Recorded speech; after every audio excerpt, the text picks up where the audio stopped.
आपके लिए, हमारी सहयोगी तृप्ति उपाध्याय और हमारे तमाम दर्शकों के लिए भी अगले हफ्ते के इवेंट्स की पूरी लिस्ट लेकर आई हैं। तृप्ति, बताइए कौन कौन से ऐसे इवेंट्स हैं जो बाजार बंद होने के बाद और अगले हफ्ते भी आने वाले हैं, जहां हमें नजर रखनी चाहिए।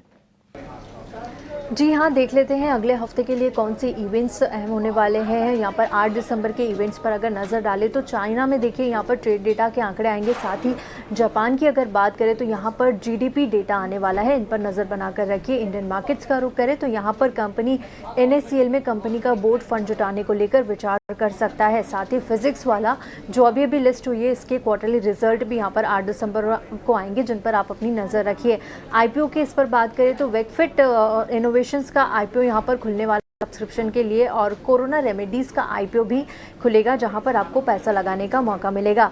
9 दिसंबर के इवेंट्स देख लेते हैं तो यहां पर FOMC यानी फेड की बैठक शुरू होने वाली है। ब्याज दरों पर क्या फैसला आता है, इसके लिए बैठक शुरू होगी। MFI के आंकड़े आएंगे इंडियन मार्केट्स में, और निफ्टी की वीकली एक्सपायरी यहां पर 9 दिसंबर को होने वाली है, जिस पर अपनी नजर रखिएगा। 10 दिसंबर के इंपॉर्टेंट इवेंट्स देखें तो FOMC की जो बैठक शुरू हुई थी 9 को, उसका अब यहाँ पर 10 दिसंबर को फैसला आने वाला है ब्याज दरों को लेकर, तो काफ़ी अहम इवेंट होने वाला है, इस पर नज़र रखें।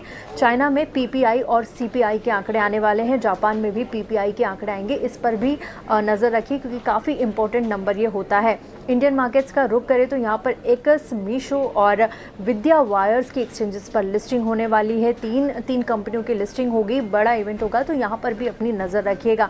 साथ ही IPOs में देखें तो नेफ्रोकेयर हेल्थ का IPO यहाँ पर खुलने वाला है, कोरोना रेमेडीज़ का IPO बंद होगा, वेकफिट इनोवेशंस का IPO भी यहाँ पर बंद होगा। और ये थे IPOs के इवेंट जहां पर आपको अपनी नज़र रखनी है। साथ ही माइक्रोसॉफ्ट के जो CEO है सत्य नडेला, वो भारत आने वाले हैं, तो देखना होगा क्या डेवलपमेंट यहां पर होता हुआ नज़र आता है। 11 दिसंबर के इंपॉर्टेंट इवेंट्स देखें तो अमेरिका में बेरोजगारी के दावे के आंकड़े आने वाले हैं, और इंडियन मार्केट्स का रुख करें तो सेंसेक्स की वीकली एक्सपायरी यहाँ पर होगी। साथ ही आशियाना हाउसिंग में कंपनी फंड जुटाने को लेकर विचार करने वाली है। और जो अहम इवेंट एक और है, OPEC और IEA ऑयल मार्केट पर अपनी रिपोर्ट यहाँ पर जारी करेगी। 12 दिसंबर के इंपॉर्टेंट इवेंट्स देखें तो CPI और फॉरेक्स रिजर्व के आंकड़े यहाँ पर इंडिया में आएंगे। यूरोप में इंडस्ट्रियल प्रोडक्शन यानी IIP के आंकड़े आने वाले होंगे, और जापान में भी IIP के आंकड़ों पर 12 दिसंबर को नज़र रहेगी। इंडियन ऑयल में कंपनी फंड जुटाने को लेकर विचार कर सकती है, और साथ ही नेफ्रोकेयर हेल्थ का IPO यहाँ पर 12 दिसंबर को बंद होने वाला है। पैसा लगाने का आखिरी दिन यहाँ पर मिलेगा। तो ये थे अगले हफ्ते के बड़े इवेंट्स जिन पर आपको अपनी नज़र बनाकर रखना है। चलिए, शुक्रिया तृप्ति, थैंक यू हमारे साथ ये सारे इवेंट्स शेयर करने के लिए। काफी मैक्रो डेटा जो है वो फोकस में रहेगा अगले हफ्ते, लेकिन अगले हफ्ते मार्केट से क्या एक्सपेक्टेशन होनी चाहिए, राजेश